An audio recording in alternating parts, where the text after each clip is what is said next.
everyone. My name is Oliver Fairhurst. I'm partner at Lewis Silkin. This is our office. I'm very pleased to welcome the British Brands Group and also Europanel to these offices. Some of you might know us already, but for those of you who don't, we're a law firm. We've been based here since last year, having had offices over there in Westminster, and then slowly moving east to Victoria, Gough Square, and Chancery Lane. Our Westminster office was a function of our founding partner, whose name was Lewis Silkin, and his political roots. He was a minister in the post-war Labour Attlee government and lifelong politician. These competing demands on his time gave other younger and entrepreneurial lawyers the chance to create something new, which happened when the opportunity arose to create our leading advertising, brands and employment law practices. To adopt a more modern phrasing, the firm pivoted and grew. Innovation is key to successful organisations and to the economy. Fail to innovate and others will overtake you. We're living through an amazing period of innovation at the moment, from AI to chemical and material sciences. I'm seeing with a lot of our clients that they are moving on way beyond producing things and wrapping them up and shifting them to retailers into much more, a wider and more varied business. Protecting those innovations through patents, designs and trademarks is a core part of our work, and I see firsthand how innovators lead and others often follow.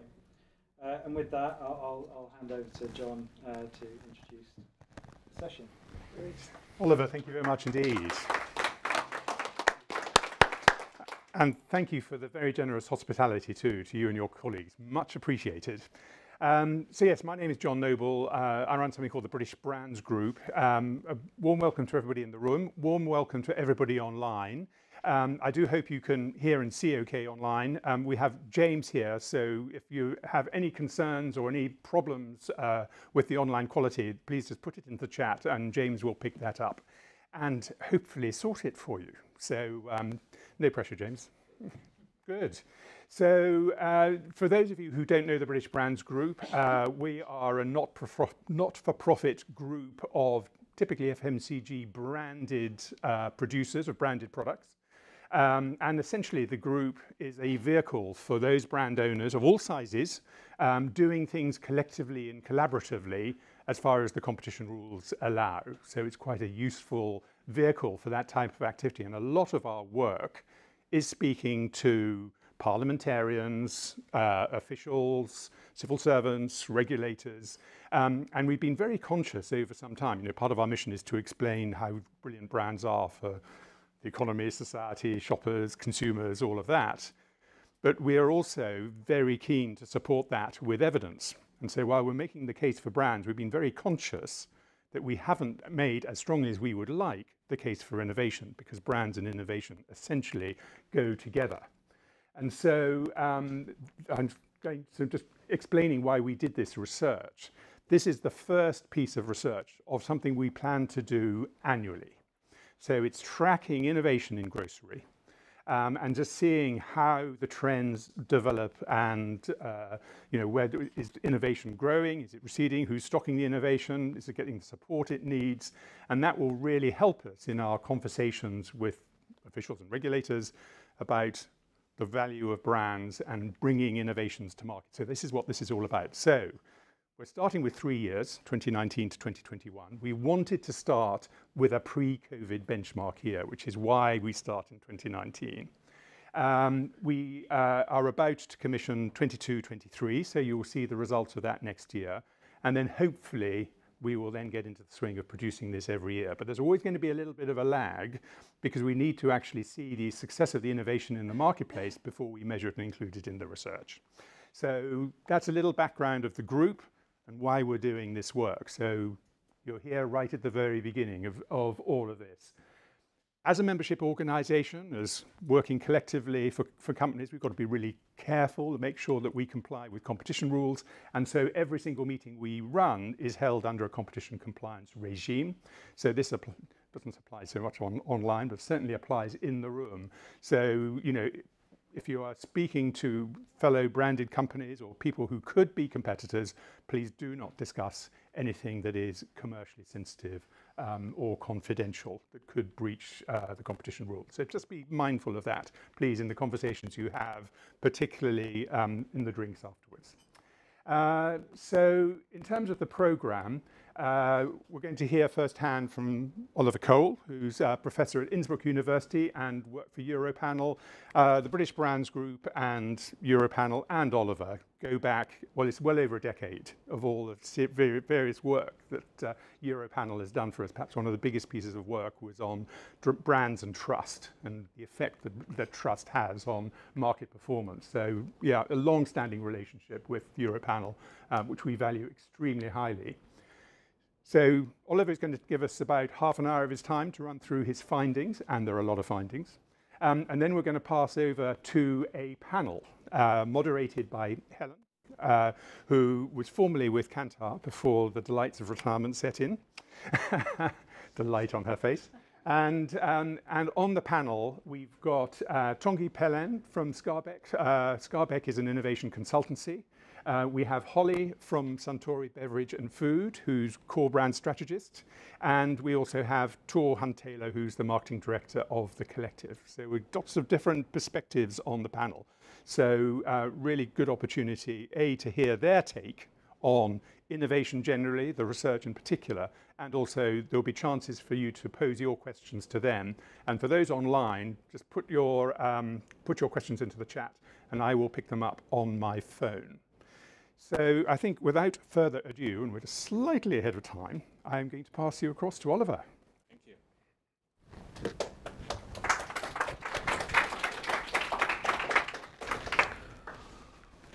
Well, good afternoon, everybody. I'd like to start out with using a cartoon to illustrate a few opinions about innovation. And obviously, as this cartoon says, innovation is easy and it's also effective. I don't have much empirical evidence for the first claim, so I'm going to focus on the second one for the rest of the afternoon.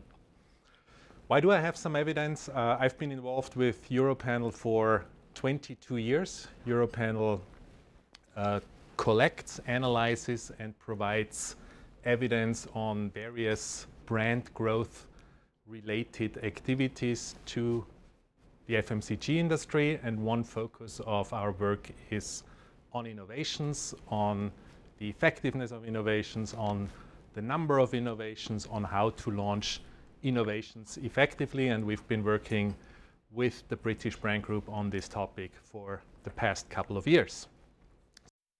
I'd like to start out with some general findings that were not particular to this specific collaboration. So my first finding compares across 15 European markets, several thousand brands that we have split into winners and losers. And if we look at the top 25% winners in terms of market share gains, we do see that they were more active in launching new products. Now, the difference isn't dramatic, but the winners were more active than the losers. And the winners also relied more on these launches for their overall sales. So the contribution of new products to the winner sales was higher than the contribution of new products to the loser sales. So two preliminary pieces of evidence: winners launch more and they get more from these launches. If we just compare the impact of launching on share gains and losses, what you see here is the same set of brands. As you can also see, the average brand over the 3-year period that we're looking at here, this is 2018 to 2021, lost 0.1% market share, which is a mirror image of private labels gaining some market share. And then we have 3 orange bars. Those 3 orange bars represent brands that launched renovations only, that launched innovations. We call innovations launches that are slightly more innovative because they were employing a new brand name or a new sub-brand name. And we have some brands that launched both renovations and innovations. And then we have a gray bar. These are all the brands that did not launch anything over those 3 years. So what we see is that the average share change that active versus inactive brands enjoyed, the difference in the share change between active and inactive brands is 0.18%. And we see that this holds across all types of products, whether we're talking about food, beverage, household care, and personal care. So another piece of evidence that innovation does pay off. And I'd like to close out this more general introductory section by highlighting research from a colleague who's worked with Europanel data a lot over the past 30 years, who's now at the University of North Carolina, Jan-Benedikt Steenkamp.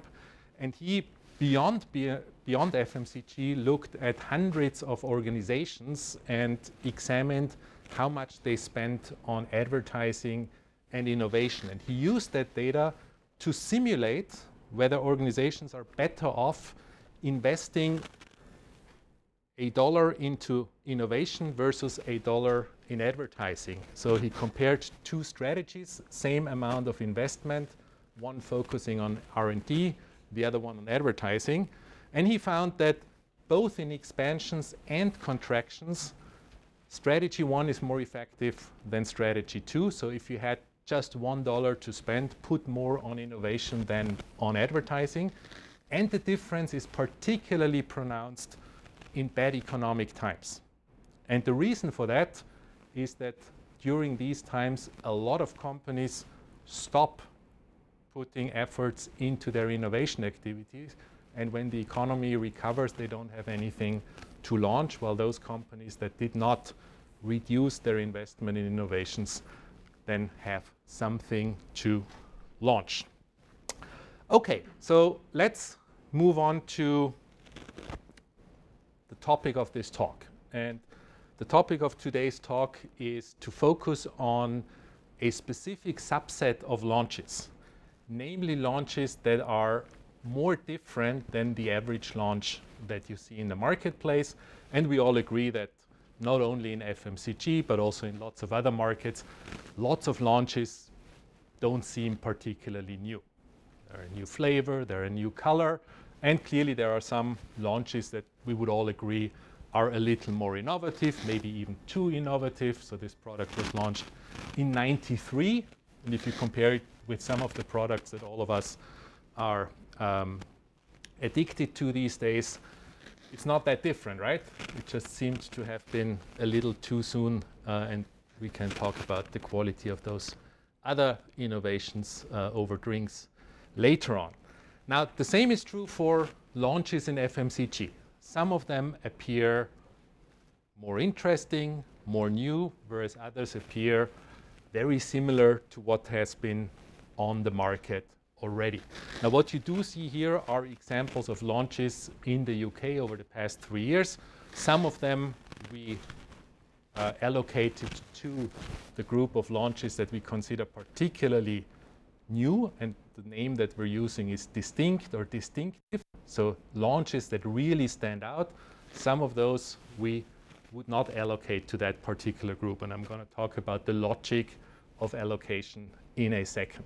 So what we want to understand with this study is the extent to which such distinctive launches exist, who's launching them, how successful they are, whether they allow a manufacturer to charge higher prices, whether they get more listings in retailers, whether they're better able to reach buyers that the brand otherwise would not be able to reach. So in other words, we're interested in the effect of launching something really distinct versus just launching a regular or everyday innovation. So how did we go about this? We first identified all the launches in FMCG in the UK. I should restrict this a little bit. We were focusing on a set of predefined categories. Within these categories, roughly 90 different FMCG categories capturing a large part of the FMCG sales in the UK. We identified every single launch that was brought to the market. Just for your information, what we do see over the 4 years that our study captures 19, 20, 21. I've included 2018 for reference purposes. So we do see quite a substantial drop in the number of launches between 18 and 19, and a relatively stable picture afterwards, although there's another drop again in 2021, which is also aligning with a more complete market perspective that Kantar has shared recently on a webinar, where they've indexed the number of launches in 2023 against the previous year. So we indeed seem to be in a period where organizations restrict the number of launches they bring to the marketplace. Now, clearly, if we take 2021, only a subset of those 5,557 launches are distinctive. Now, probably the question that you all have on your mind, so how did they go about selecting those launches that are really distinctive? So what we did is we ran basically a two-pronged approach. On the one hand, we were looking at the name of the product. The name of the product typically is something that the manufacturer chooses, and very likely if it's a product that just uses launches a new flavor or a new size, you don't expect that the product name will change. So we compared the product name of the launch with all the product names that this brand has used in the past. And then we created a numerical measure of how different the new product name is. And then we examined all the launches that had a sufficiently large deviation from previous product names and had two persons running through all these launches and assessing them manually. So this is how we arrived at the list of distinctive launches. There's a subjective element to that. Some people would disagree on some of those allocations, but I think in general, with the both automatic procedure and the two humans involved, I'm pretty confident that others would have arrived at a fairly similar list. A couple of examples. So for example, we have a chocolate spread that has proteins added to it. We have, sorry to mention a private label, John, the first one that added argan oil to toilet paper. Walker's launches lots of products that we would not consider distinctive because it's just another flavor. But in this case, they reduced the salt content of the crisps, which we deemed was a fairly distinct type of launch at that particular point in time. I'm not going to go through all of these. You see many more examples in the report that you find on your table. Now, how did these distinctive launches make our list of distinctive launches? We coded for each year the percentage of launches that mainly focus on specific types of benefits. And what you can see is that by far the most dominating distinction of these distinctive launches is that they bring a very unusual flavor to the category. So the category before that point in time did not have a specific type of flavor. We didn't add any new flavor to that category. So in categories where you have hundreds of different flavors, that would not suffice. But in categories where you have a flavor that is really atypical for the category, we did include this. We see that about 1 in 5 distinctive launches has a distinct health claim. We do have launches with a new functionality, especially in 2019. And then we have a few that focus on sustainability, maybe a new process, how to cook with a specific type of product or a new ingredient. How do the number of distinct launches develop over time? So we see a drop in all launches in the marketplace. We also see a drop in the distinctive launches in the marketplace, especially in 2021. Thank you. So in year one, we had 130 launches that qualified, roughly 2% of all launches, a few more in 2020, and then a drop in 2021, where we just had 77 distinctive innovations. We do have some hypotheses why we see that decline. Obviously, COVID in 2020 may have affected the FMCG industry even more than some other industries, with both manufacturers focusing on making their products available, maybe also concerns regarding cash flow issues, so maybe stopping certain investment activities. And also retailers may have been more reluctant to embrace innovations. And so it could be both a demand and a supply side reason why we see that decline in innovations. Is it brands or private labels that launch distinct innovations?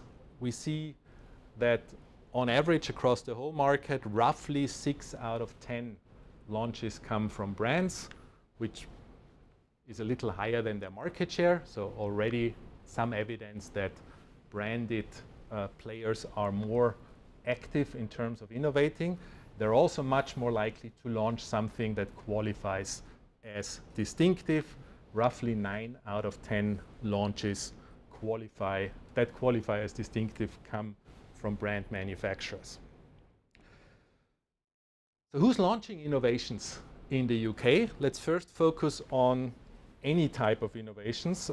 Well, we have more than 1,000 different companies that are responsible for these roughly 5,000 to 6,000 launches per year, and many of them just launch one single new item.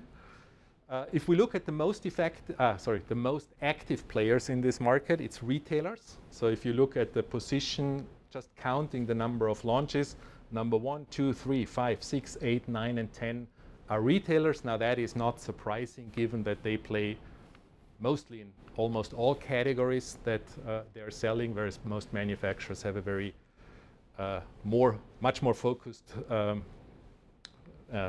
area of activity.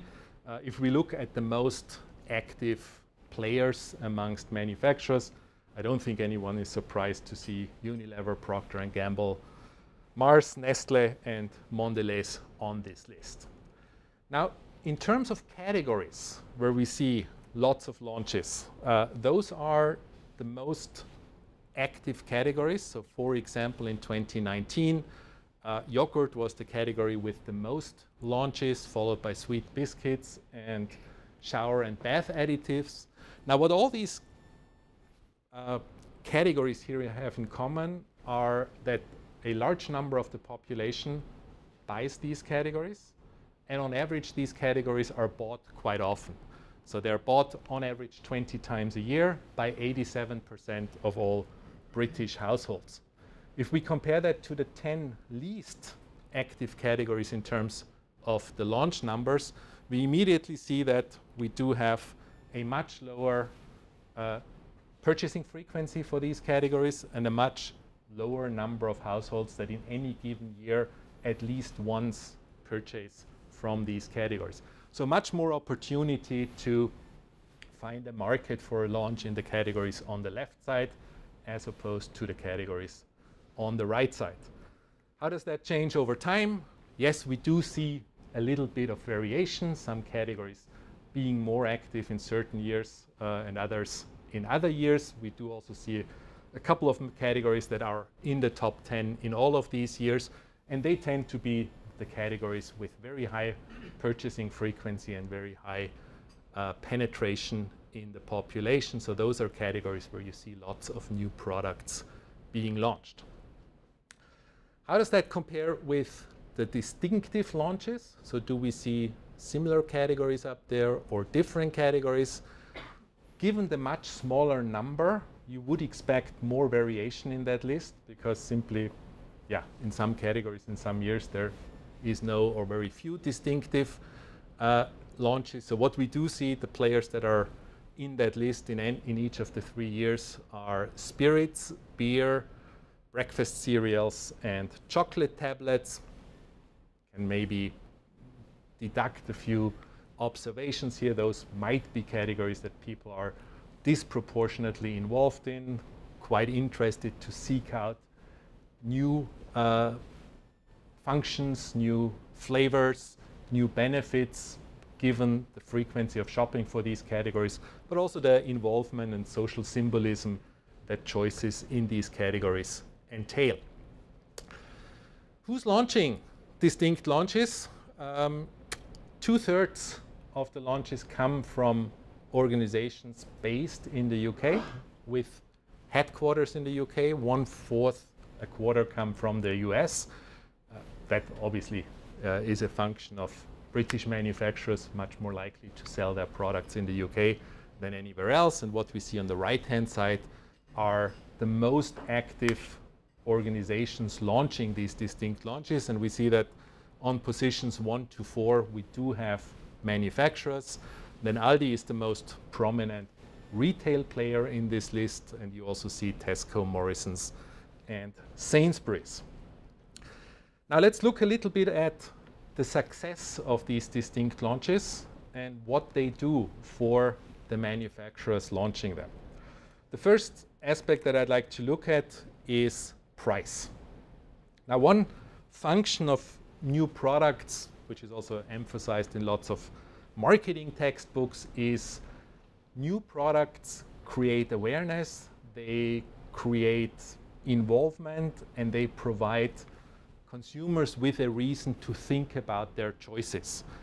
And all of those aspects together very often also allow organizations to charge higher prices for these products, because people might be willing to give up a little more for that extra benefit or new use.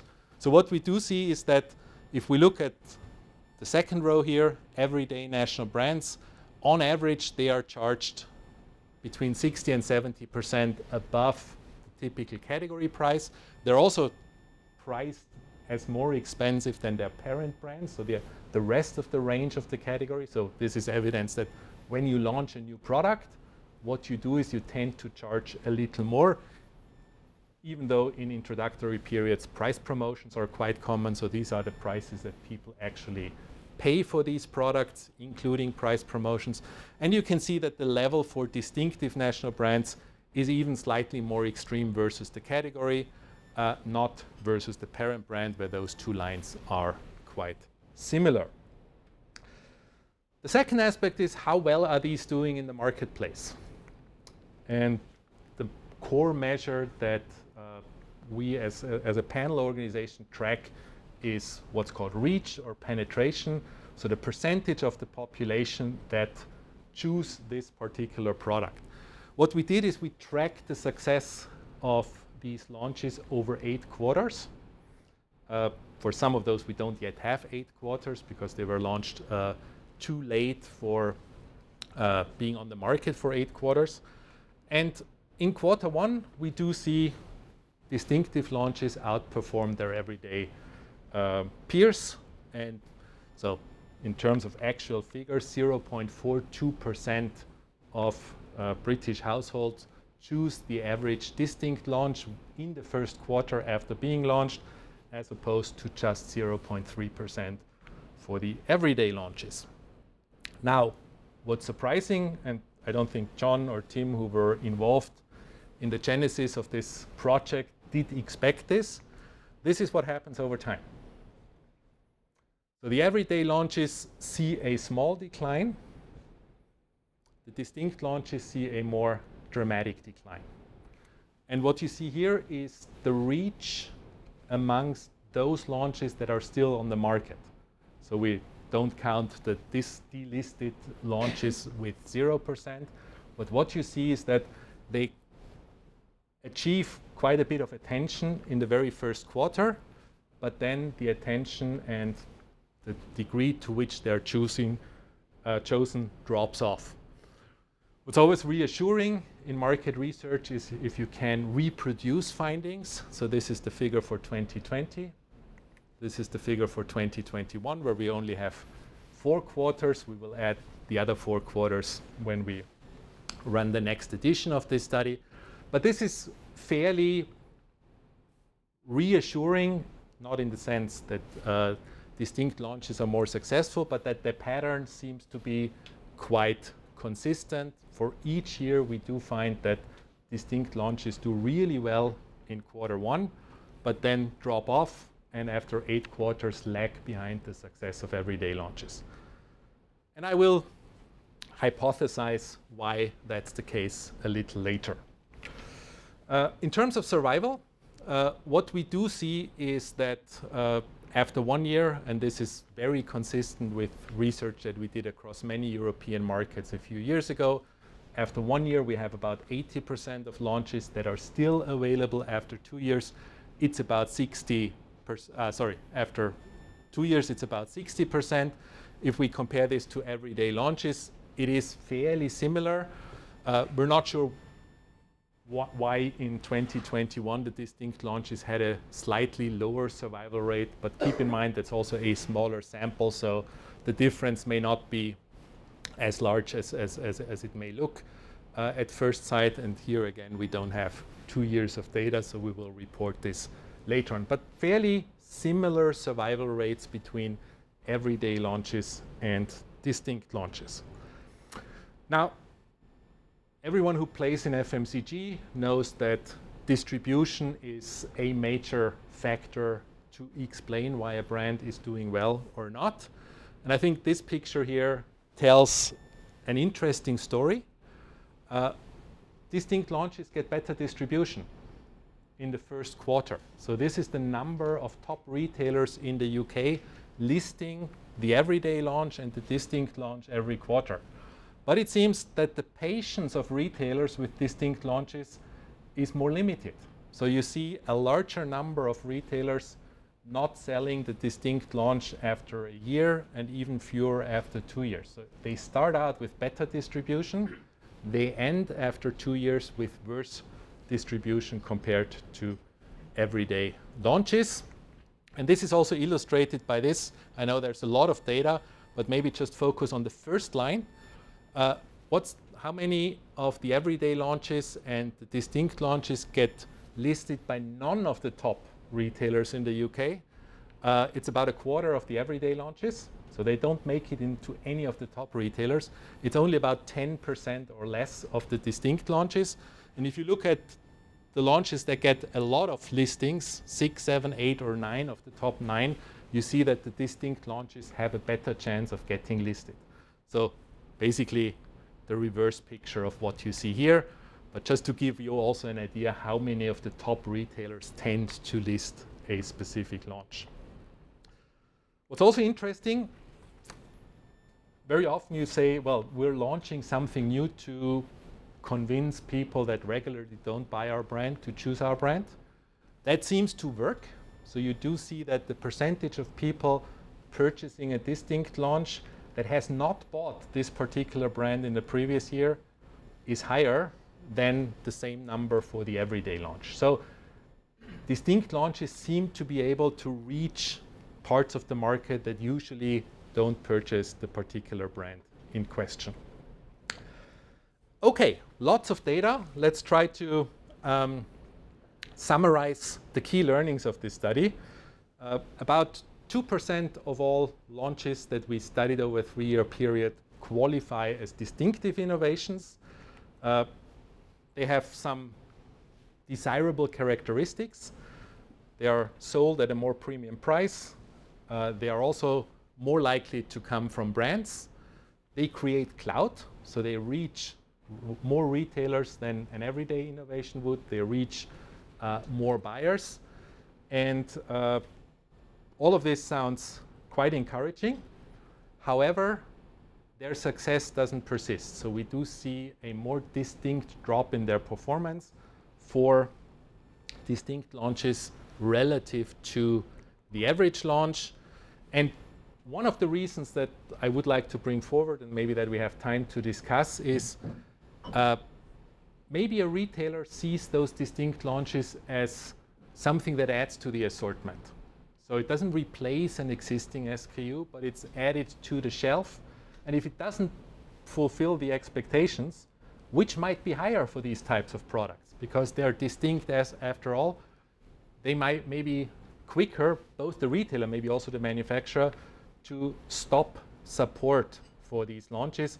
And this is also something that we find in general, that launches success tends to be highest in quarter 1 on average, because yeah, some of those launches don't create enough attention. They lose support, they lose primary shelf spaces, and therefore it almost becomes a self-fulfilling prophecy. If you don't support a launch long enough, then it is not going to be successful.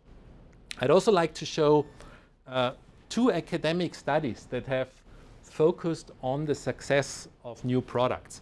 One is the study in orange, which looked at the newness of products and its marketplace success. And what they did find was a U-shape for innovation. So innovations do better if they're a little new, because people can easily compare them to what's already in the marketplace, or very new.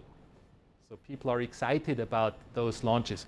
And they find that, well, that medium levels of newness don't do particularly well.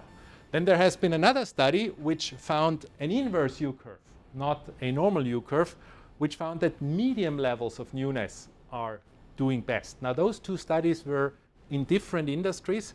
What I think is that our distinct innovations might, to a large extent, be on the very right-hand part of this newness scale, and maybe, if not supported sufficiently, or if not providing a really unique benefit, be too distinct for at least a part of the market, and therefore, after the initial excitement, on average, not achieve the desired level of success anymore. So what do we conclude in terms of recommendations? They're doing really well at the beginning. Their initial success drops off. So should we even aim to launch distinct innovations, or is this a waste of time? No, I would argue there are some arguments to emphasize distinctiveness in trying to find areas for innovation in the marketplace. And some of these arguments are: brands tend to increase their desirability, tend to be more likely to be able to charge higher prices, tend to be more likely to find their way into retailers through launching products that are not similar to what is existing in the marketplace. I would also add, I have not made this explicit here, if you launch a product that is really distinctive, it might need even more support than your everyday launches. And not just in the early quarters, but over an extended period of time. Those launches tend to take time to become established in the marketplace, to find their way into households' repertoires, and therefore distinctive launches, even though they're cooler, they're more exciting, they might need even more support than your everyday launches. Thank you very much.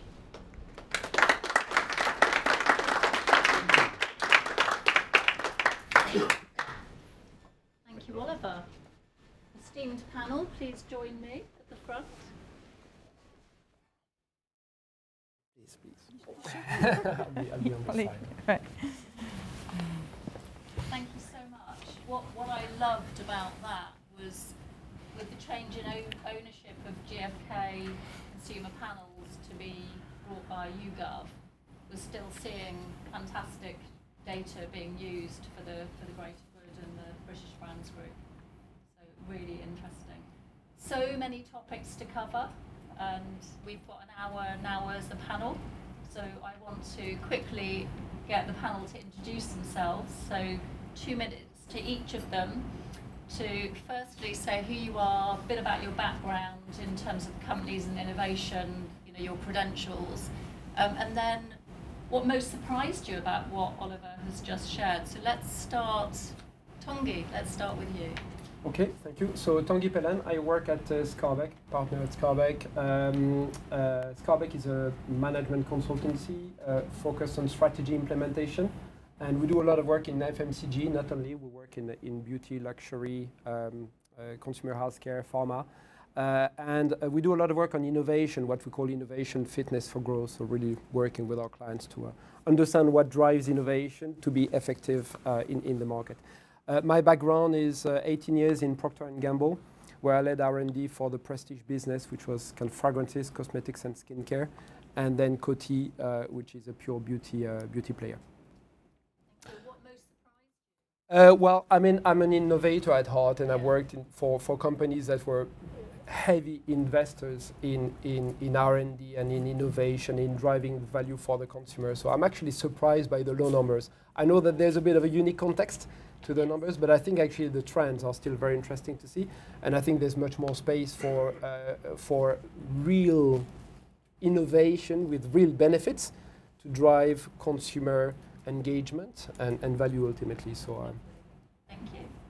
Tor, let's go to you next. Yep. Hi, I'm Tor. I started my FMCG career at United Biscuits, which is now Pladis Global. So one of the kind of bigger players across sweet biscuits, McVitie's, and savoury snacking. And after that, I moved to Treasury Wine Estates, which was a really lovely medium-sized global business in a European role, which was brilliant, and also who can say they truly combined a passion with their career for a while. So I even got paid to do my wine exams, so brilliant. And launching new wines targeted at millennials and local brands, global brands. So a really wonderful mix, but great to, I guess, learn a new category and how things differ there. After that, I took my first, I suppose, challenger brand role at Method and Ecover, which was formerly called People Against Dirty, now owned by SC Johnson, which was amazing career experience and learning in terms of, I suppose, how to do all things challenger brand, tip things on its head, how to win. So incredible learning period for me in my career, but also what it felt like to be part of a kind of small, medium-sized business and also a B Corp. After which I moved on to The Collective, where I've been for the last 3 years. So also a kind of scale-up brand, so all things yogurt.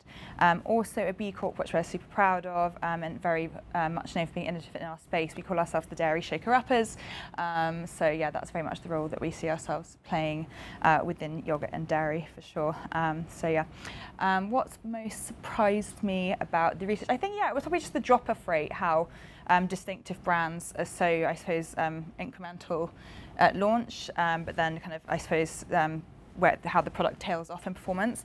A few theories there for sure in terms of the role retailers can play, but also the nuance between differentiated and distinctive come to mind. So something that is distinct, it could be arguably faddy, versus differentiated is their true consumer value add in terms of what consumers are looking for in the longer term. So I think thinking about some examples like Prime drinks, for example, in recent times. So I'd love to see further research along those lines, actually. But yeah. Thank you. And Holly? Yes, hi everyone, I'm Holly. I'm currently the head of core brand strategy and innovation for Lucozade. We're owned by Suntory, as our parent company. But yeah, I've always been passionate about new products and innovation. I actually started as a product designer. I studied that at art school. I then worked for Nestle, all through their kind of end-to-end really in the new product development. I started in the factory, I worked in R&D, I worked in local innovation teams, regional innovation teams, and then moved over to the brand side, where I worked on the Nescafe, the coffee brand, so some of them mentioned here in the study. And then I moved to Suntory, I looked after Lucozade Sport, and now in my current role. So yes, what surprised me most, I mean, the biggest surprise is definitely how low the numbers were in distinctive innovations, and specifically the long-term trend. This is obviously a 3-year snapshot, but looking back 10 years, that's a really significant drop-off. And also probably the how competitive a market the UK is for innovation. Yeah. How much we love to innovate here, which is again the numbers I thought were very surprising. Yeah. Thank you very much. Can everyone hear us okay? Yeah, do shout out if we start dropping.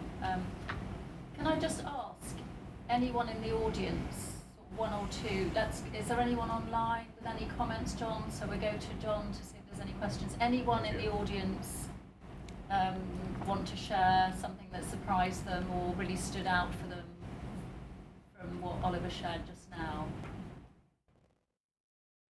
Don't worry, I'll come back to you. I'm going to quickly introduce myself. So I'm Helen Passingham-Hughes, recently retired from Kantar and a corporate job. And I've spent 24 years working with international market research, predominantly for Kantar TNS before WPP acquired them. 5-year stint in Asia, but basically have the privilege to work with many of the brands and retailers listed today. So that's really me. And what surprised me is, my goodness, how much material there is in here, Oliver, and how challenging it was to focus an hour of discussion when almost what do you leave out? There's just so much here. So really rich stuff. So let's sort of start with the first sort of big topic and block. So we tend to look at the world here through the organisations in which we work. I mean, I'm formerly Kantar. I haven't got an identity now. Formerly, I'm passing on you. Formerly Kantar, and obviously we've had some fantastic experience here in terms of the companies that Tanguy and Tor and Holly work for now and did work for. So I'm going to start with you, Holly, actually, in terms of the organisation. What is it about large organisations? So you work for Nestle, you're currently working for Suntory, which is Japanese, I understand. Yes, so a Swiss company and a Japanese company. Can you talk a little bit about some of the characteristics of large organisations from your experience, and what it is that sets them up for success, you know, capabilities, structure? Just talk a bit about that. Sure, yeah. What I didn't maybe say in my intro, but is a useful kind of contrast for me, is I also worked in doing kind of like small brands consultancy. It was part of AdSalt, if anybody knows Salt, the diversity kind of program for FMCG brands. I've worked with some of their smaller brands. I also have my own tequila company, a very small brand. So nice. It's completely different. You know, like when big companies say, we want to innovate like a startup, we want to act like it's like, they're nothing like startups. Yes. You know, there's polar opposite end of the spectrum, and I guess the positives of that is an incredible capability, often global capability in the cases of Nestle and also Suntory, incredible kind of processes, which, you know, you can tear your hair out with at times when you're in the company, but ultimately really help you go through any sort of a kind of gate process. I think is fairly standard in most big companies. So I think those things are maybe quite similar in certainly both of the big companies I've worked for, the processes and capability, but there's some interesting differences. You know, Nestle have an amazing innovation program called Ideas to Launch, and they're actively trying to be more agile and take more risks in that process. They don't make people do the whole thing. You know, you could take a project in halfway through, for example. So I thought that was a really cool thing that Nestle did, and they were really actively trying to encourage this kind of 80% right mentality. You know, launch quickly, fail fast, iterate quickly, don't launch and leave, as we've seen kind of a lot of times happening in the data. But from Suntory point of view, what I absolutely love is actually the influence, the really strong influence of our Japanese philosophy and how we approach innovation. And we have some really kind of, you know, top secret but amazing kind of proprietary processes that really built from the Japanese philosophy and how you should go about the process. Things like, for example, and we have a huge emphasis on something we call a Yatamina-Hari mindset, which I'm going to translate it badly, but it basically means go for it. It's like a really pioneering attitude, and we're really encouraged to take risks and launch innovations with a big eye, not just actually on innovations, but also on the core. So in my team, I look after what we call core brand innovation. So it sounds just like a fancy word for renovation, but it's really not. It's really treating innovating your core like you would on a big innovation. So really trying to understand how can you make this better, not the kind of mentality maybe in Nestle, which is more don't touch the crown jewels, but like a really feel free to innovate and improve your core brand. So another kind of Gemba philosophy, which really means spending most of your time where the value happens. So for my team, that means, you know, not just doing a few research papers and looking at data, but actually going for like days, you know, doing hundreds of like, you know, qual interviews, almost qual at quant scale, to really deeply understand the needs. These things have been complete game changers in not just how we, you know, innovate, but how we understand what the brand stands for, what we call the unique value of the brand. And yeah, I could talk all day about the Japanese philosophies, but for the benefit of everyone in the room, I'll stop there. You certainly find a lot of Lucozade in my house if you spend a few days. Squirrels away all over the place. So Tor, you've talked a lot about SMEs. So what's different in terms of an SME from, say, some of the what Holly's just discussed in terms of large companies? Yeah, so a couple of things. Obviously, smaller teams, fewer processes, and probably a more agile approach. We definitely move faster, and it's kind of iterative, test and learn, and we have retail partners that we do that with. A smaller but a very empowered team, there just aren't layers. So although we still have gate processes, a lot of the other processes are missing. That's a double-edged sword, obviously. There are moments where you'd love a lot more data, but at the same time you don't get tangled up in it. We'd love to do a lot more research, but we spend carefully and wisely, and a lot of it is resourcefulness, and we're happy with gut instinct as well. So as long as you learn, if it doesn't go well, we apply gut instinct as well. So it's probably, yeah, I mean, love that mentality from me. I think it's just a very much, move fast, fail fast, learn, empower the team, and just invest and spend carefully. But yeah, and I think it's just important then to have your partners for your kind of core parts of your range and where you do innovation to make sure you can get those learnings. Have retailers who will go on that journey with you, who it supports their strategy too. So that's probably the main differences. Yeah. Thank you very much. Vitongi, I love the fact that you've been in P&G for such a long time, and reading the article from The Grocer that came out over the weekend. Perfect timing, John. Very, very good timing. Lots of people quoted as well.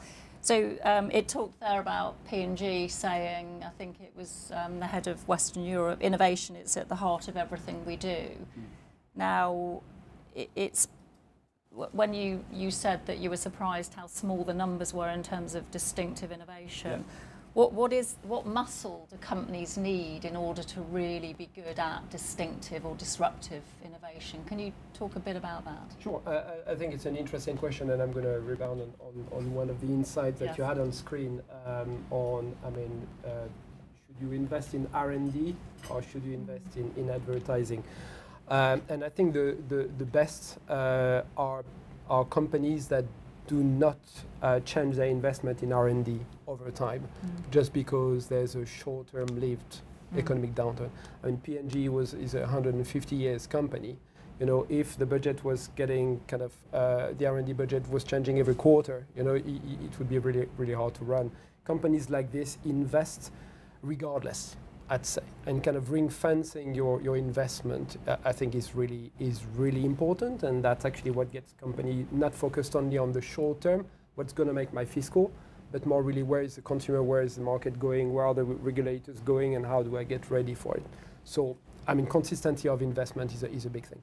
I mean, as you raised the question, I was thinking that we just ran actually a survey using an index, internal index that we call Innovation Fitness Index, that gives you a sense of, I mean, what are all the factors that affect your ability to innovate productively. And there's, in the top 5, I mean, there's things like freedom to experiment. You talked about that. It's hugely important to kind of keep that in organization. Another one is that actually a lot of companies feel like they're not organized to do disruptive innovation or distinctive innovation out of the ordinary. And we work with plenty of companies, some of them very big, but that are sometimes not organized to be able to think strategically on how do you innovate at scale and to be disruptive. Because you use the term muscle, you do need different muscles. You need consumer insights acquisition, but not only understanding what are the trends, but really understand what's at the core of an insight, what's going on in the life of our consumers, you know, what's going on in their life that we can actually help, what is the barrier to engagement that we can do something about. And I mean, that's, sometimes you talk about gut feel. I think sometimes actually it's, you see a consumer, you've got the gut feel on how I can help that consumer do something better. And so I mean, consumer acquisition, insights into action, the ability to prototype fast, the ability to pilot in a less risky environment before you go for a big scale launch. All this, I mean, the ability to use your scale to leverage open innovation channels so that if you don't have the internal capability, you know how to access it externally and not only rely on what you've got inside of you, because that's always far too limited. So all this takes intention and really building an operational model that is going to enable you to access the opportunities and that otherwise you wouldn't be able to. So intention and consistency of budget and funding, I'd say, is a good start. Excellent, thank you. John, anything come through online? Nothing as yet. Okay, so they're leaving the panel to do all the work this afternoon. Any questions from the audience? Any builds from the audience? I've got one question. Roger Jackson from Sharper Intelligence. I've been working in market research for many years.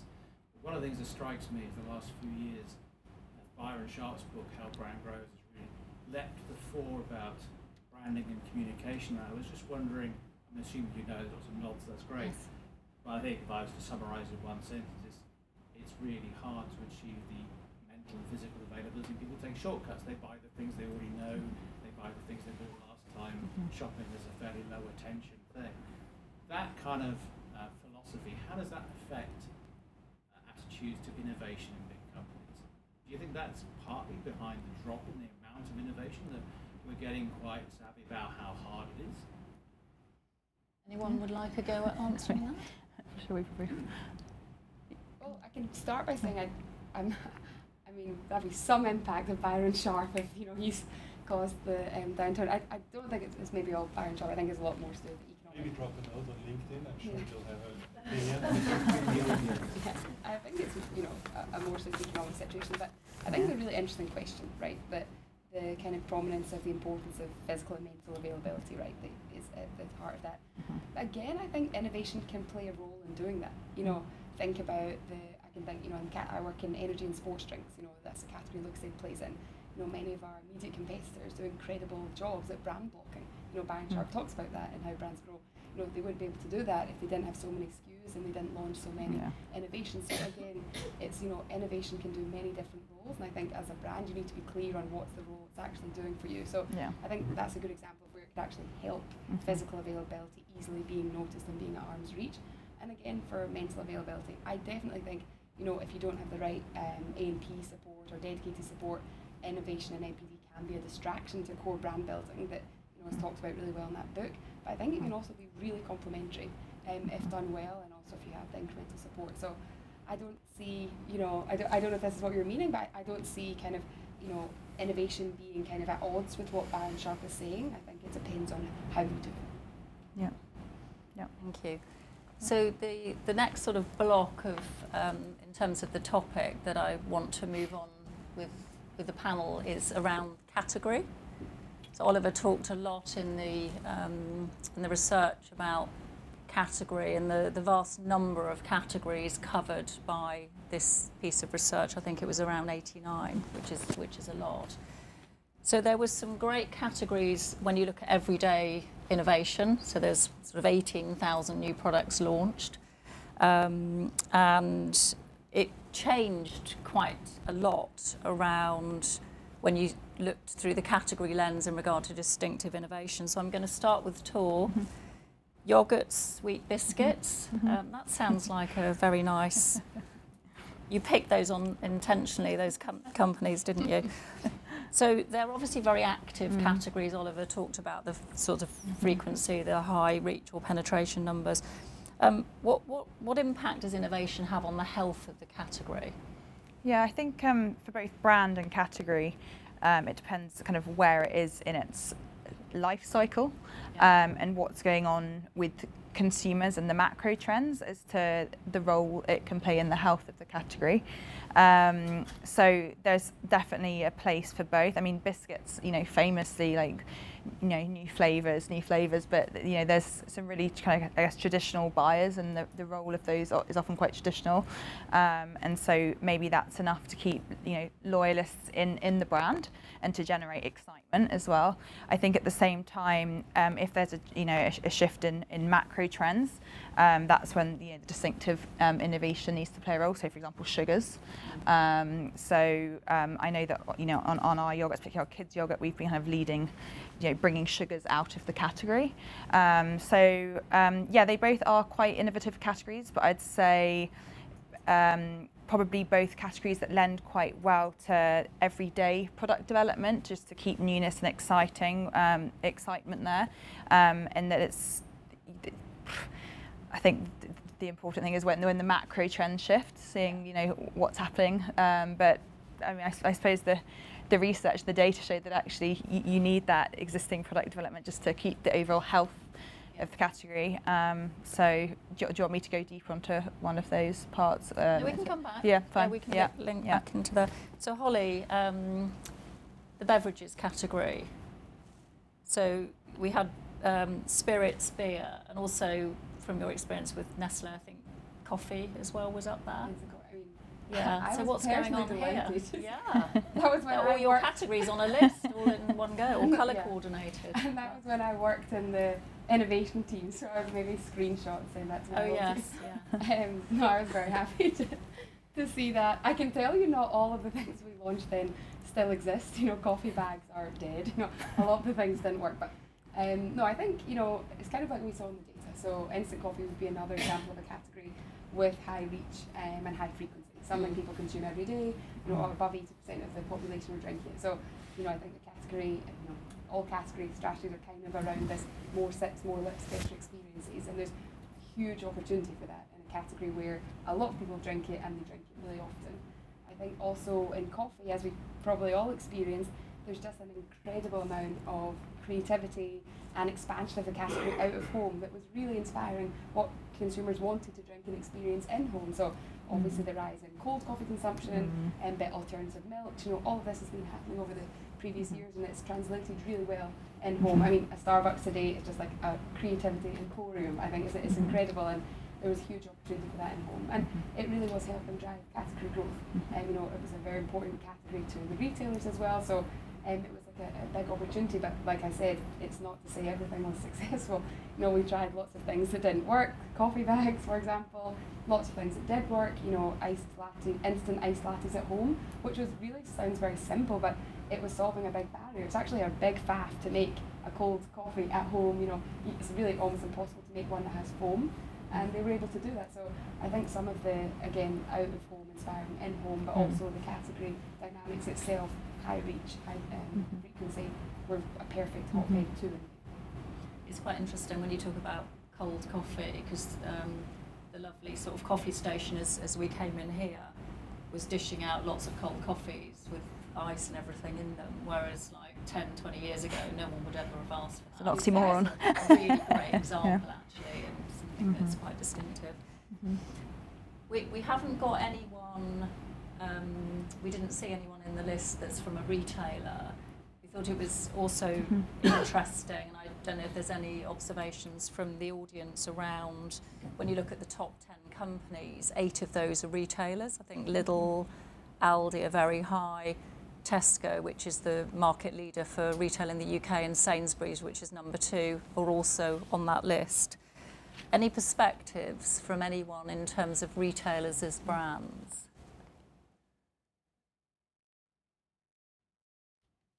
I've got one. And I've got a few observations really. I mean, because when you think about retailers over the decades, I mean, having retired from corporate life just over a year ago, my repertoire of retailers has really expanded. So, I mean, I didn't really set foot in an Aldi because I would have found it quite stressful, the speed at the end of the checkout. And I always have to go in with my husband and literally catch the shopping if it comes off the end. But actually the perception and the reality is very, very different, because you put yourself under that pressure in terms of going into the store. And I thought it was quite interesting looking at Fraser McKevitt's latest LinkedIn post on the Kantar Wall Panel retail shares that have just recently come out.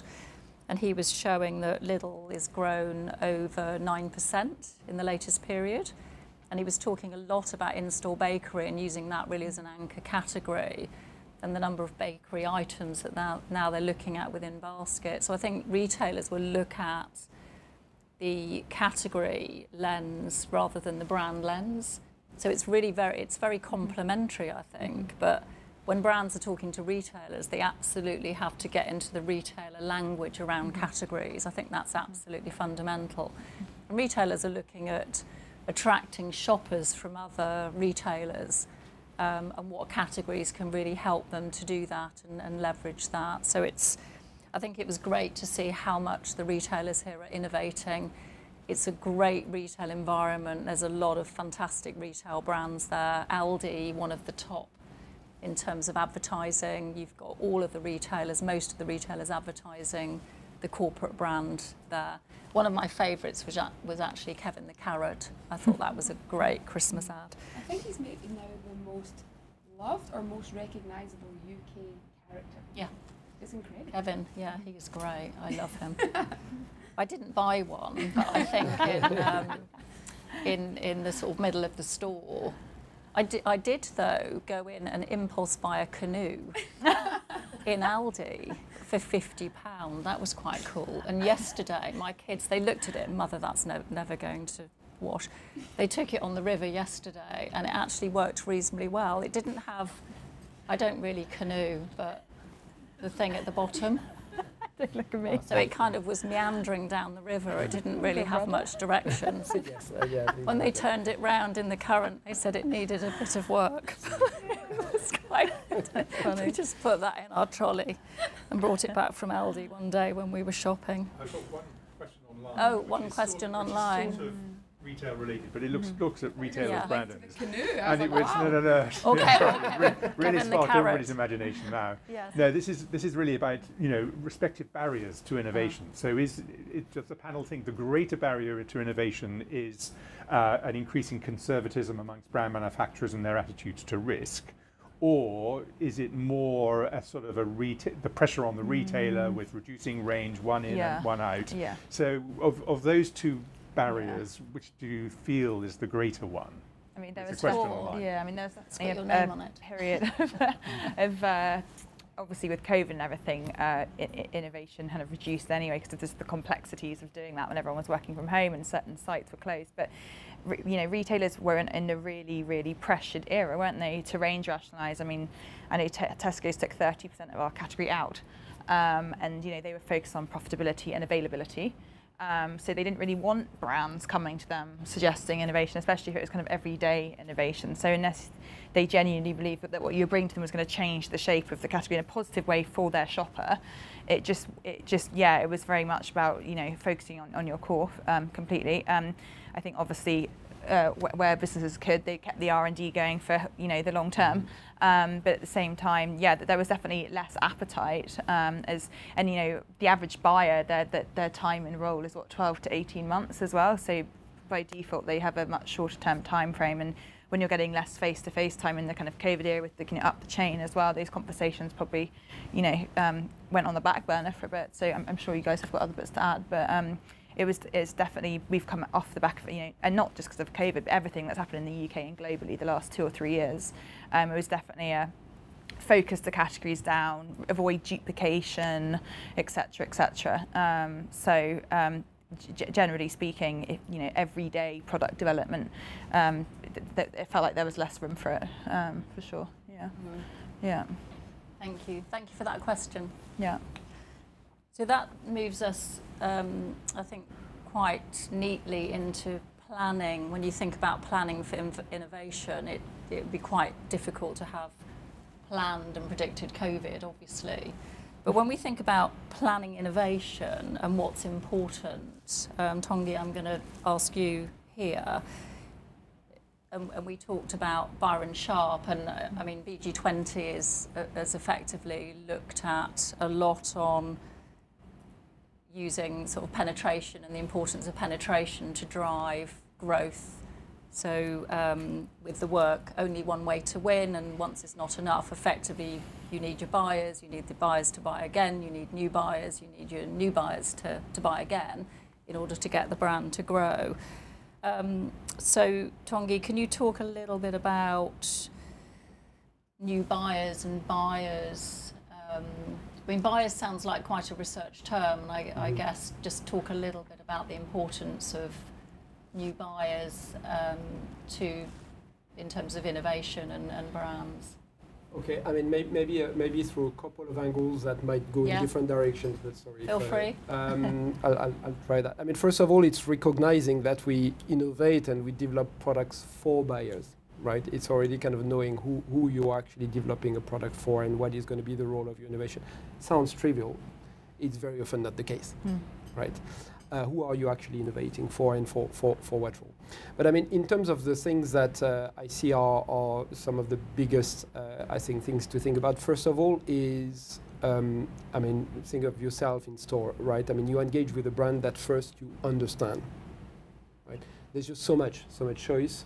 You have so limited time, right? It's already understanding what the brand stands for, what it's telling you, what is the assortment, and help me to navigate and get quickly to something that's going to be relevant for me. Actually, the ability of a brand to do that effectively, quickly, reliably, consistently, it's fundamental, right? And actually, very often, a brand that might innovate a bit too much, as in bring news, actually can drive confusion versus bringing a rational way to look at the shelves. Be excited, but also understand what's going to be right for you. That's really a fine balance that manufacturers need to get. For me, the second thing as an innovator at the heart is really to be relevant as a brand to your consumer, and really getting the balance right of, I mean, providing excellence in your functional benefits. So what you do, make sure you do it great, but also what are you doing to build a relationship with the consumer? Part of that. I mean, how is that relevant to the consumer's life? I mean, last time when we talked on the panel, I talked about an example of Pampers.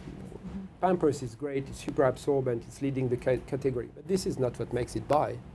It makes parents feel like the best parents they can be, so that their kids will sleep well through the night, and they will give them the best chances to be a healthy baby that will grow to live a great life. That's actually what Pampers does.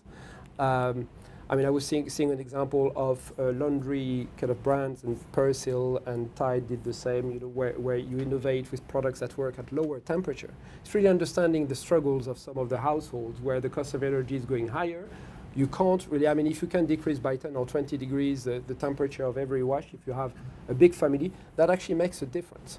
And suddenly your innovation gives the message to the consumer that you understand them and you build a relationship with them. Yes, I engage with you because, first of all, I can navigate you, and second, you understand me and you help me actually be a better person. You know, we might talk about sustainability a bit later, B Corp and some of your life missions. I mean, all this is important in the sense that a brand is there to build a relationship over time, because otherwise, it's just one in, one out. I mean, I buy and you never see me again. And that's a failure for anybody in the room, I think. Yeah, I love when you were talking about Persil there, when I got the underground in, there was an advert, Usain Bolt, and you can wash in 15 minutes, which is incredible, isn't it? You know, when you think about innovation in such a massive category, they've made it a really interesting category as well. So Tor, you were talking earlier about retailers in terms of John's question from online. How do you involve the retailers in innovation?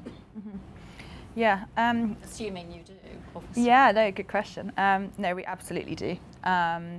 We obviously have our brand and business strategy, but then we seek to deeply understand each of theirs, and where we find close affinity and matches, we very much involve them and have iterative conversations about what to do and how to do it.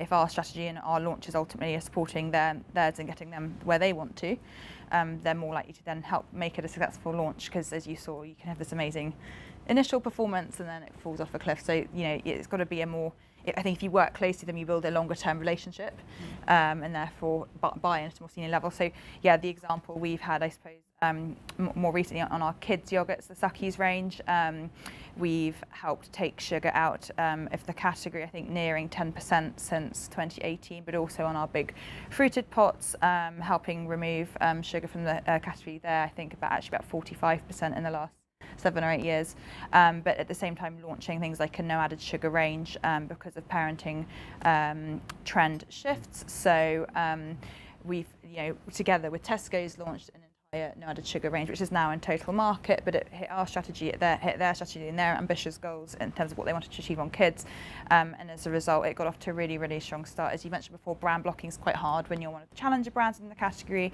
so you kind of, you need that reciprocal backing. So yeah, that's some really recent examples of working close together on our kids portfolio. But yeah, very much it's got to be a matching of your goals and theirs. Otherwise, you don't know who you're for. Who is your consumer? What are you for? So it's a fine line, but it's really important if you want some meaningful support. Yeah. I just want to add one thing as a tip. That's so, I love that. And as anybody knows who's worked in a brand, that can be quite hard, to have that strong a collaborative relationship with a retailer to do such a collaborative process. I think that's really cool. In another world, one thing that the Lucozade team does that I absolutely love is we have a group of VIP retailers, so independent retailers that own kind of their own independent stores up and down the UK. They're in a WhatsApp group, we bring them into focus groups early, we show them the ideas of our new flavours and innovations packaging first, and they have amazing insights. These are people that work in the game every single day, talking to real consumers. They're experts at fixturization, they put out their own stock, they replenish every day. Out with things we would never expect and add so much value that we've got. So yeah, love it's that. relatively easy to set up. And it's awesome. So what about measuring innovation? We've talked about the category. We've talked about thinking about who you're doing the innovation for in terms of the buyer. When you're, one of this lovely company just over there was said to me once, and I won't get the quote right, if you can't, effectively, you have to measure it, treasure it to measure it, measure it to treasure it. I knew I wouldn't remember it. But effectively, it was talking about the importance of measuring the success. Now, I guess that's against the original strategy you set when you launched the innovation, but obviously I suspect, like most things, innovations meander from the first concept through to the end. Holly, from your perspective, what are the must-haves when you're measuring the success of the innovation that you've done? What are the must-haves? I think my perspective is there's not a set of must-haves for every innovation because it depends on what you're launching it for. Obvious things, to track are like the, basic things, value sales, volume, penetration. Obviously these things, and especially in an NPD environment, how many people are actually aware this NPD exists, so some form of awareness, and what distribution does it have, how available is it to be bought, is it some basic things before you then begin to evaluate it. But I think it's really important, certainly how we innovate. We have kind of key success criteria, KPIs that are locked from the scope sign off of the project so that everybody's clear, okay, this is the strategic role of the innovation, this is what we need it to do, and our tracking objectives need to be great measures of that specific thing. So of course we have, household penetration, but if we're maybe launching something to build on an equity of the brand, Lucozade is the #1 sports drink in the UK. We have had incredible innovations in the past with, the Olympic team to help them actually rehydrate in intense heated conditions. The success of that is completely different. It's literally how does the liquid perform in stability in a tropical climate, and that would be like a key, measure of the success of that innovation. So I think it's really important that as a cross-functional team, you define what you're actually using this innovation to do, and that you pick good measures of those things. Yeah, thank you. And Tongi, so how good are companies actually at measuring the success of innovation? They're very bad. No, I'd say I'm glad you said that, because that was kind of what... Yeah, no, generally don't feel too bad if you feel like you don't have a great read of how something is going to do. I think that's in the nature, and forecasting is one of the hardest things. I don't know a great innovating company that's forecasting right, so that's fine. So actually, associated to that, I think what you need is flexible muscles to adapt to the reality of what you learn. And somehow, an ability to kind of, I'm working with companies right now that are launching in test markets, sometimes launching a new format in festivals, just to see actually how, some of the most kind of movers and shakers are actually kind of interacting with your new solution. That's a lowish cost way to actually get some data before you want to go national or international. So just being conscious that, if you forecast something, it will be wrong. For sure. But so how are you going to adapt to whatever you find? And actually, the problem might be completely the reverse, right? I mean, suddenly you're instant success. What do you do? We're working with clients that face this sort of thing and significant kind of supply chain challenges because they did not predict the instant success of something they put on the market. So all this, it's more actually how your business model will adapt to the flexible needs of adapting, but how you can decrease the, I say, the risk at first via piloting in a not too costly, not too exposed way. There's plenty of ways to do that. I mean, I'll react to one of the points you made, Holly, which I very much like, because success of innovation is not necessarily kind of high sales in year one in itself, and that's not necessarily what it is. I've worked in a lot of categories where the role of your innovation is to bring back attention on your hero products, where actually you make your profit. It's providing a new entry point, being able to talk about your brands, bring another facet of your brand, bring some consumers that don't engage today via another way, and then get them to then buy into your core brands and where you'll make the profit. That's absolutely one of the ways. And then the last thing I'd say is, if you want to innovate, you have to be patient. You don't bring change, and you don't bring consumer habits changes, especially if your innovation involves a change of habits. That just won't happen overnight. It just won't. So how are you going to build your campaign, your investment, your partnership with the retailers, so that they're in it from the start on the story, and how actually it's going to be a slow burner but a big one. And I think we'll see more of that, considering the changes that are ahead of us. Things will change for the consumers, for retailers, for everybody, and you'll need a stronger investment over time to be able to accompany these changes. Brilliant. I think that's a really good point on the time frames. Like, from working in a big company, I would sometimes say almost the failure of the innovation is that its success was evaluated after like 6 months, and then the little toddler is out in the world fending for itself. Nobody's in hypercare, and of course it's going to fail. It doesn't have the right attention, support, etc. But we've recently put our what we call expansion products into a separate team that's almost like a nursery for the new products, and they live there until they're kind of ready and strong enough to live back in the brand.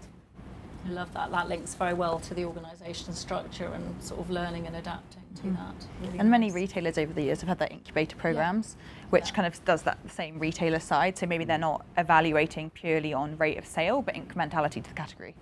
And those are so important. And I really hope those programs get more spotlight as we come through, the kind of current economic situation, because that provides the patience and the long-term game and a real understanding of, are those trends going to stick? And obviously, of all the big launches, not everything's going to stick, but the ones that are giving off the good signs and performing well versus the metrics that were set out at the start.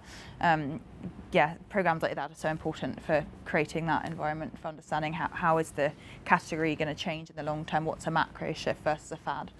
In the grocer, actually, there was a comment from Wrigley talking about category and how important it was to grow. I love the adding the dimension of the category incrementality. So we're nearly at the end, not quite, so bear with us. So when we think about closing up this session, and as John was saying, in a year's time, we're going to add another year to the research.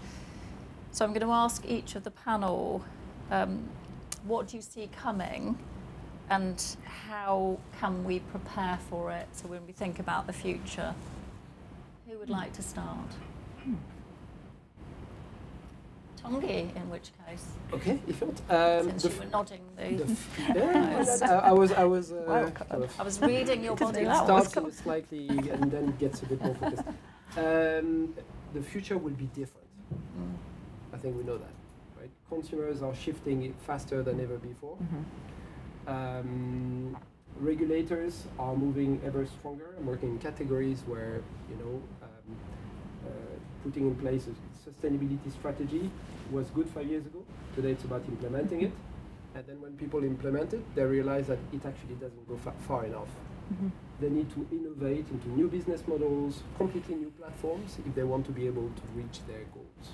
Right? I mean, I work quite a bit in the wine and spirits kind of categories, where today it's all glass bottles. You know, you ship 1 liter, while you ship 1 kilogram of glass at the same time. Glass is what? It's a precious material, sand, that is burnt at 1,600 degrees in a very high energy consuming oven. Who thinks that that will still be the case, you know, in a couple of decades? It won't be, right? So you need to get ready today, because actually the packaging platforms, the conditions will just be completely different. So, I mean, with all that, I think innovation is, I feel a bit sorry for the ones that are not thinking about it, maybe on your survey, that think that actually everyday innovation is going to be enough, because it really won't. And for people that don't have the muscle to understand how the markets are shifting, how the consumers are shifting, what technology I'm going to need to invest in, what partnerships I need to make externally, maybe with competitors and forming alliances, and how to think about business models of the future. If you're not thinking about that today or very soon, you know, there's risks that categories and some players out there just won't be there.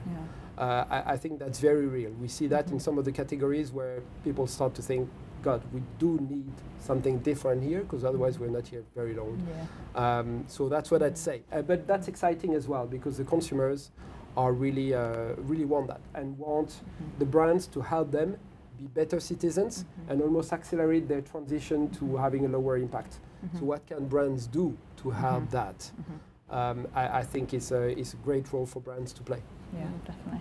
So note, Oliver, so we need sustainability to grow on the chart on the right hand side for next year.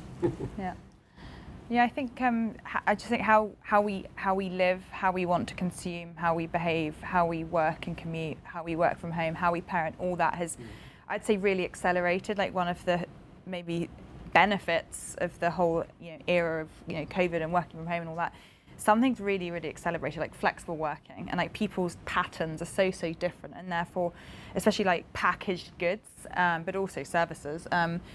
I think they're going to need to catch up, because people are living their lifestyles much more differently, with much more flexibility, and what are the solutions out there that are catering for that? And yeah, that could be problematic for sustainability. So the R&D behind that to keep up. I know Amazon's particularly difficult on the packaging front. So yeah, I think that we've been through a period where there's been a lot of range rationalization, and yeah, maybe offering less choice and variety, but there's stuff that is left.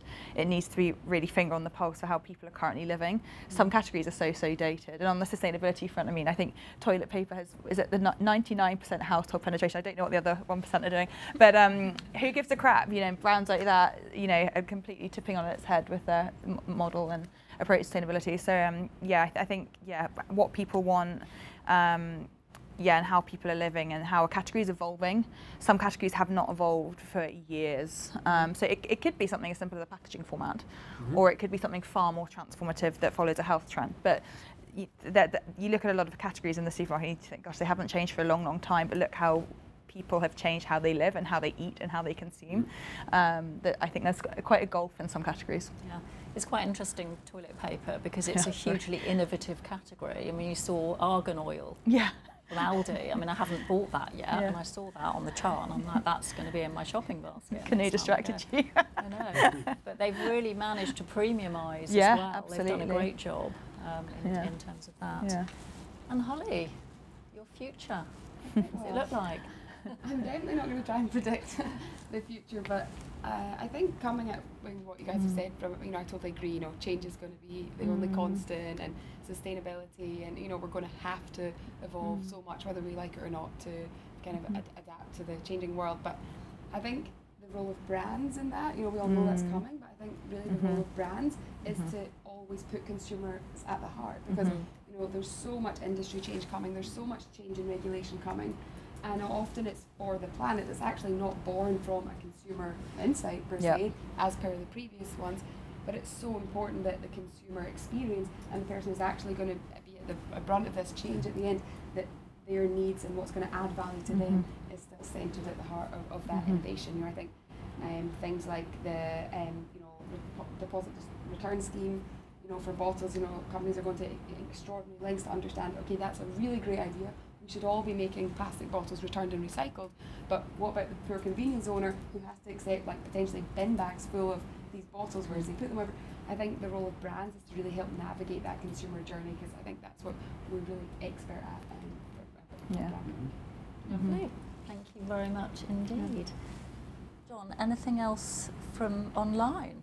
Well, you sort of dealt with one of the questions, which was all about Oh, the future and wonderful. balancing product innovation and Yes. packaging innovation, and how is that going to Right. evolve, and actually, interestingly, how do shoppers going to respond to that? So that was, I think you've addressed that one.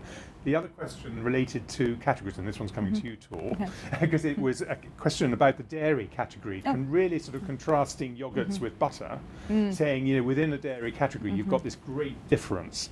So could you give your perspective on, you know, why yogurt is as innovative it is? Is this driven by treat, indulgence, flavour, you know, the positioning of yogurt, and you know, what is the opportunity for brands to take a more challenger mindset, perhaps, in some of the categories which are less innovative?